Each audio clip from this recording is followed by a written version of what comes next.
రాజన్న సిరిసిల్ల జిల్లాలోని రైతులకు అవసరమైన ఎరువులు, విత్తనాలు సకాలంలో అందుబాటులో ఉంచాలని కలెక్టర్ అనురాగ్ జయంతి సంబంధిత విత్తన ఎరువుల దుకాణదారులు, వ్యవసాయ శాఖ అధికారులను ఆదేశించారు. శుక్రవారం వేములవాడ టౌన్లో గల మన గ్రోమోర్ సెంటర్ శ్రీ లక్ష్మీ ఎరువుల విత్తనాల దుకాణాలను ఆకస్మికంగా తనిఖీ చేసి విక్రయాల నిర్వహణను, రిజిస్టర్లను, స్టాక్ వివరాలు కలెక్టర్ పరిశీలించారు.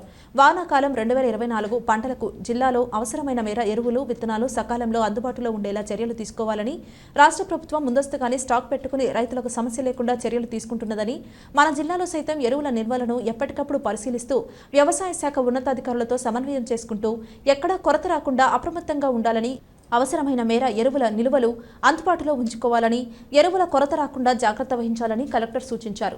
దుకాణాల్లో నకిలీ విత్తనాలు అమ్మకూడదని, అమ్మినచో కఠిన చర్యలు తీసుకోవాలని వ్యవసాయ అధికారులను ఆదేశించారు.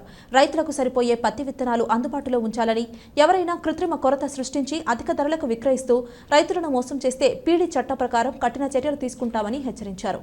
కలెక్టర్ వెంట జిల్లా వ్యవసాయ అధికారి భాస్కర్, ఏవో సాయి కిరణ్ తదితరులు ఉన్నారు. 1,76,000 విత్తనాలకు ఎస్టిమేట్ చేసి దాన్ని సప్లై చేసే బాధ్యత తీసుకొని వాటిని సప్లై చేయడం జరుగుతుంది.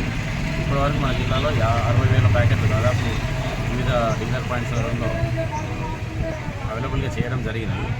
రైతులు ఒక 2 ఎకరాలు కానీ 3 ఎకరాలు కానీ ఉన్న రైతులు ఒకే రకమైన పత్తి విత్తనం కాకుండా అన్ని రకాలైన అన్ని రకాలైన పత్తి విత్తనాలు మనం డీలర్ పాయింట్స్లో పెట్టడం జరిగినది. ఇప్పటివరకు మన జిల్లాలో 60,000 ప్యాకెట్లు దాదాపు వివిధ డీలర్ పాయింట్స్లో అవైలబుల్గా చేయడం జరిగినది. రైతులు ఒక 2 ఎకరాలు కానీ 3 ఎకరాలు కానీ ఉన్న రైతులు ఒకే రకమైన పత్తి విత్తనం కాకుండా అన్ని రకాలైన పత్తి విత్తనాలు మనం డీలర్ పాయింట్స్లో పెట్టడం జరిగినది.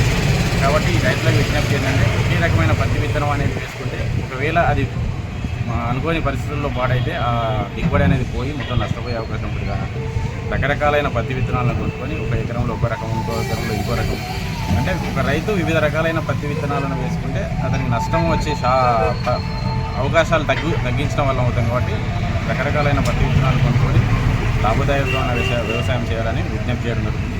అలాగే మీరు పత్తి విత్తనాలు కొన్నప్పుడు కంపల్సరీగా తప్పకుండా బిల్లు అడిగి తీసుకుని ఆ బిల్లు పంటకాలం మొత్తానికి పంటకాలం అంటే మీరు పత్తి తీసి వేసే వరకు ఆ బిల్లును జాగ్రత్త పరుచుకుంటే ఇలాంటి అవాంఛనీయ సంఘటనలు జరిగినప్పుడు పత్తి విత్తనం ఫెయిల్ అయినప్పుడు కానీ మనకు చాలా ఉపయోగకరంగా ఉంటుంది. కాబట్టి అలా మీరు డీలర్ని అడిగి ఆ బిల్లును దగ్గర భద్రపరుచుకోవాలని విజ్ఞప్తి చేస్తున్నాము.